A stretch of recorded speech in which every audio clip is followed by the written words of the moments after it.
Okay, good everybody. Hope today is fine. Okay, so my name is Victor. Welcome you to the training session. So this is the CCST, Cisco Certified Support Technician program. Okay, so this module, it's module 11 on in this prep guide. So we're going to be dealing with cloud and IoT. And we want to actually understand this concept as it pertains to networking. Somebody might be wondering, okay, I'm learning networking. Why am I doing cloud? Why am I doing IoT? So long story short, cloud have to do with IT infrastructure readily available over the internet, right? So I need to have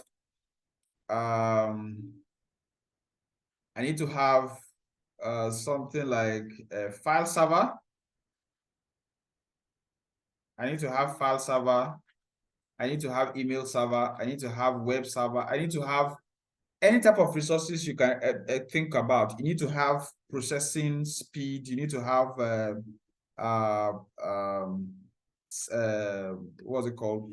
Let's say complete systems, PCs, and the PCs can be Windows, they can be MacBook, they can be Linux, they can be anything. So what you typically have offline or what you typically have running on your system, you want to be able to do it online. You want to be able to have it over the internet. So that's what you call cloud.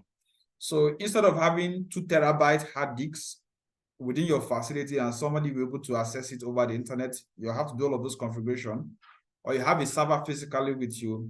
Why not just pay subscription based to a vendor like you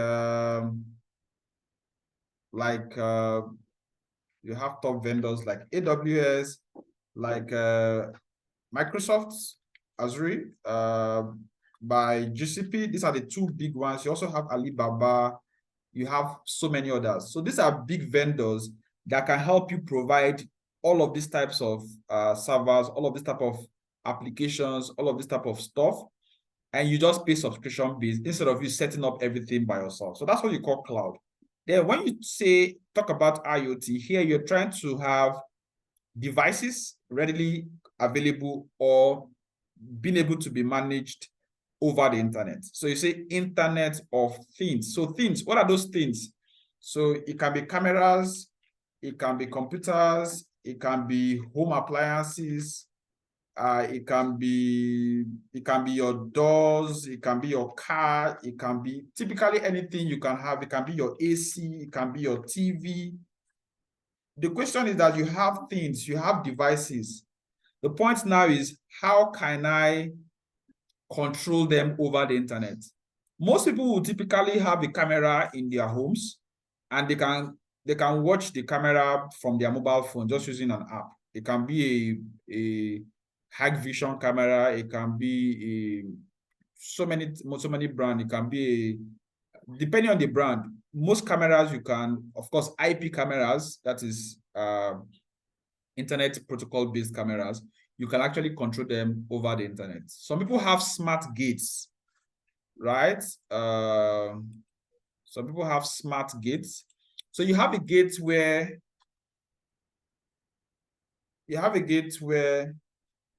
you don't need to be around to open that gate. It then means there's a mobile phone and you can actually control the gate. So what that means, and what you call this, is a smart home, right? What it also means is that all of this is going to be on a network. And if you're going to control it over the internet, then that home will be on the network. You also, on your mobile phone, on your PC, you have to be on the network. Then you can actually control all of these items, right? So smart home, see what a smart home looks like. So in a smart home, you will typically have different items: your TV, your camera, your AC. So many items you have in your home, you can control them from your mobile phone. So that's what you call a smartphone. And that is an application of what? IoT, Internet of Things. So we're just saying that all the things in our home, all the things we have in the factory, all the things we have wherever we stay, we can control them over the internet. So your blinds, your window blind, your thermostat, is this readable? It is not so clear. Your lights, some appliances, irrigation water. So you can actually, some systems, you can use a Raspberry Pi, an Arduino, some devices to like configure it in such a way that if it checks and the surface is kind of damp or is hot, it's not moist again, you can just check the temperature, check the humidity. There are different sensors, right? And you can switch on, and you can switch on to like wet the ground, even if you are not home. But this entire home have to be connected to a router, connected to the internet. You also on the internet, you can monitor it. So that's what you call Internet of Things. Okay, so in this module, we want to look at cloud and we want to look at cloud and on-premise. So cloud is something available over the internet. Then on-premise is something you have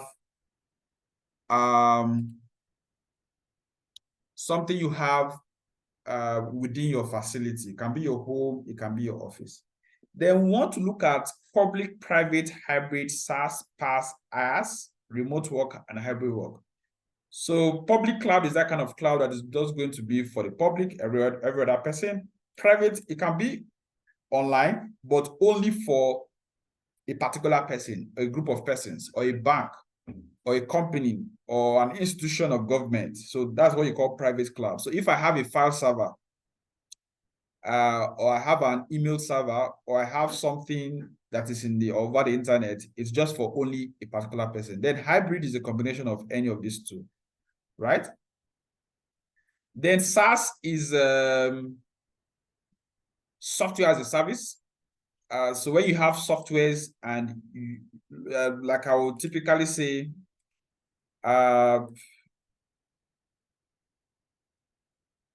okay, let me see something.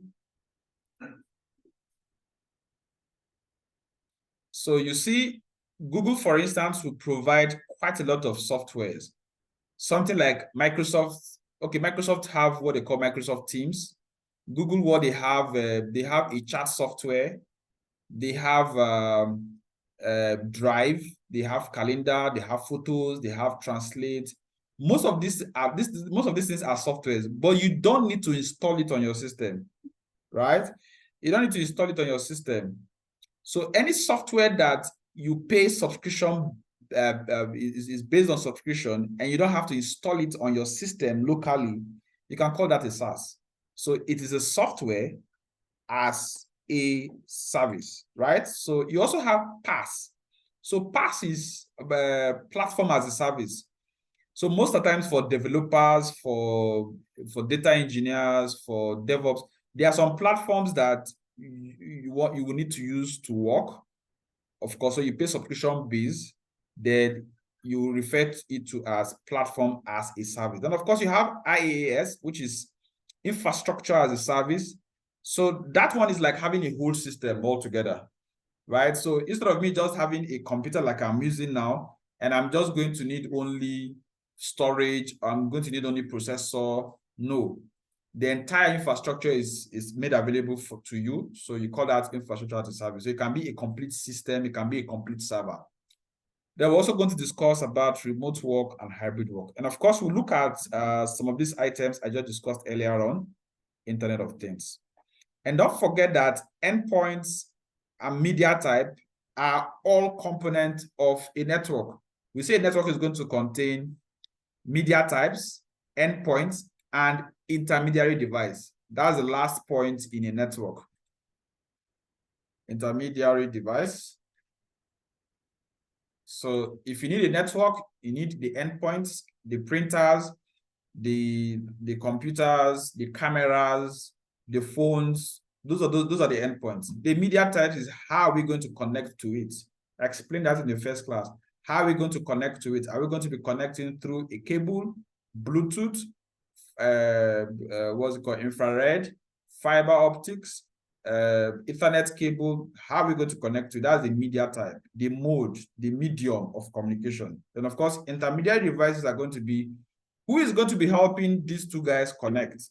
We mentioned that in the first class, so it's going to be the router, the switches, and some types of servers. So they're going to be in between the endpoints. Okay, so let's go through some important concepts in this chapter. I've already explained what cloud computing is. So it's you having to say, I don't need to have something physically with me. I will need to like use something that is available over the internet. Okay, so there's a little history about cloud computing. Of course, one of the very core reasons why we have cloud computing is because we will need a lot of efficiency, right? We will need a lot of costs. We will need to take care of a lot of costs. So in cloud computing, we normally say CapEx and OpEx. So in cloud computing, we are saying capital expenses, that is CapEx, capital expenses. We want to reduce cost of these servers, right? Setting up a data center, setting up all of these. And at times we need more of it. How do we scale? How do we have more servers? So it comes to a lot of cost. So conversely, alternatively, can we have OpEx, operational expense? Let us just pay for only what we need. Let it just be on demand, right? It's just like somebody that have a hotel room. You only pay for the night you stay in that hotel room. You don't get to pay for the entire building, the cost of the cushion, the chair, especially for serviced apartments. You don't get to pay for the TVs, the smart TV, the AC, the light, the chandeliers. It's going to cost you a whole lot. Why not just pay for only that 2-3 nights you're going to stay and you move to the next city? So that's what you have. That's synonymous to a cloud environment. In a cloud environment, you just pay for only what you need. And it's very excellent for small businesses, for people that are trying to test out things. Instead of paying for a regular hosting application and server, you just pay for only what you need. Okay? So one advantage of cloud computing is that you have centralization. You can have things in one place. You have automation. You can automate the entire process. You don't need to do things manually. Slightly an advanced concept. There's what we call FaaS, function as a service. So you just create a small script, a small application, and say, when this happens, do this. When this happens, do this. You can say, okay, when my traffic is above this particular stuff, set up 3 new servers and install this on it and start serving traffic from this. So those are the advantages of cloud. Then virtualization. So that's why it's called virtual. It's not real, right? So a cloud environment can help us, like some of us doing cyber ops, you're going to do this in your hands-on. So you want to have a situation whereby, for instance, I'm using a Windows computer, is a 1 terabyte hard disk space. It has it's a Core i3, it has 20 gig RAM. So what it means is that this system, as I'm using it now, I can virtualize it, I can partition it, and still have things like a Mac, that is an iOS. I can have, let's say, an older Windows. This is Windows 11. I can have, let's say, Windows 7 or Windows 10. I can have let's say, an Android installed.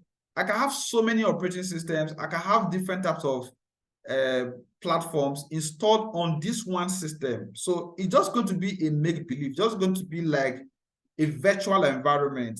It can also serve as a sandbox environment where I'm going to be able to test a lot of things. So to make you understand it a little bit, it's something like this. So what's going to happen is that I'm going to have my server, right? Or my computer, right? So this is virtualization. I'm going to have my server. I'm going to have my Windows 11, which is my host operating system. Then I'm not going to have a hypervisor. So what's a hypervisor? So a hypervisor is just a software that helps you to virtualize. So examples are Oracle VirtualBox. Like I have one here, Oracle VirtualBox. I have sorry, this Oracle VirtualBox also have VMware. If I open up this Oracle VirtualBox, which is a hypervisor, what it allows me to do is that I can, on this operating system, Windows, I can run, okay, this is a cyber ops workstation. This is a Linux machine. This is a Linux machine. Let me open up the VMware, which is another hypervisor, and I can run two more operating systems. In this case, I'm running Kali Linux, which is a Linux environment. I'm running Black Hat Linux, is a Linux environment. I'm running Sift Workstation, which is a workstation like an environment for digital forensics. I'm running Ethical Hacker Kali Linux machine, which is also a Linux environment. I can still add Windows 10, Windows 7, Windows XP, a Mac OS. I can add an Android. I can add as many environments as possible, all within this environment. So anytime I want to get into the environment to work, I just tap on it and I do what? And I start the machine. But you see that it's going to be sharing the resources from my main computer. So that's why you call it virtual, because this guy now is just in this secluded environment. It's in a virtual environment. Okay, so I can power on this machine and I can log in and I'm going to see a new environment altogether, like the operating system is running on my home computer. That's what we call virtualization. So this software is called a what? It's called a hypervisor. Are you seeing it? Guest OS. So this, my Windows 11, is called the host OS. So I have a guest OS. It can be the Kali Linux, it can be Windows, it can be whatever. So on each of them, I can now install several apps within them. So that is the advantage of virtualization. And of course, it's virtualization that makes it possible for us to have cloud computing. Okay, so you also have standardization. So it helps us to standardize quite a lot of things. So you could say CAVS. So some other advantages is cost reduction, like I've explained. Instead of spending money to set up your own server, you can just go and pay AWS and you set up a server, or you need a MacBook to do one or two things. You can just pay for 5 hours or for 1 month and you are done. So instead of spending $2,000 to get maybe a MacBook or $1,500, you could just go pay $15, $20 over a period of some days or some weeks. Do what you need to do, and that is all. So it's going to help you reduce a lot of costs. So cost, easy administration. You could share resources, right? So you could have a lot of things happening just in one place. So you see, applications are things like Google Drive, like I explained. Instead of me having to pay OneDrive pricing plan. So instead of me to get a physical 2 terabyte hard disk within my environment and see how to share it on the network and configure it so that people can access it from the internet and upload files, I could just pay for this, very affordable, and I share the link to my team members, and they can drop files, they can remove files, they can share files, they can edit files, and I can give permissions to it, to them. So this is just an application of cloud computing. So this is like file storage. AWS have theirs as S3 bucket. So you could create as much space, purchase as much space as you need, and you can utilize it on the go. Okay, OneDrive, Dropbox. This is just like what's it called? File storage. Okay, like I already explained, cloud concepts. So private cloud and public cloud. So for public cloud, you just have a situation whereby, like the Google Drive, for instance, is public cloud. It can also be used, it can be customized for private usage. So when you say public, private, it just has to do with usage. Who is using it? Is it just one person secluded for an individual or a group of people? Or is it readily available for anybody? Right? So look at it here. Private cloud, solution owned, managed by one company and solely for that company's use. Of course, public cloud, you could set it, something can be set up that anybody can actually use it. Of course, hybrid is a combination of public and private, right? So community is a group of organizations. Like you have some countries, they will have like I think in Kenya have a very robust, and some countries they have a very robust like an e-government website where your tax, your driver's license, your marriage registering a company, everything is in one place. So all their ministries are going to be using, I think it's called e-citizens, e-citizen, right? Kenya.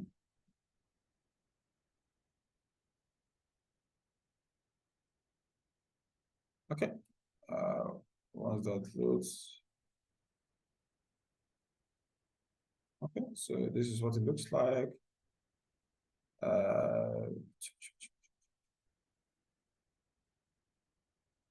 think ecitizen.go.ke. You could just go to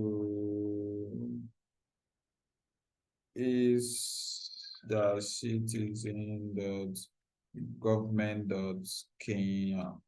Right, so if you come here, you're going to see quite a lot of services. Their storage, all the things they're going to need for this particular site is going to be co-shared with all of the organizations, all of the parastatals, all of the agencies within the country, right? So it's typically going to be like a shared system, right? I don't know what seems to be wrong with my internet. So if you go to the main site, this is a subdomain name.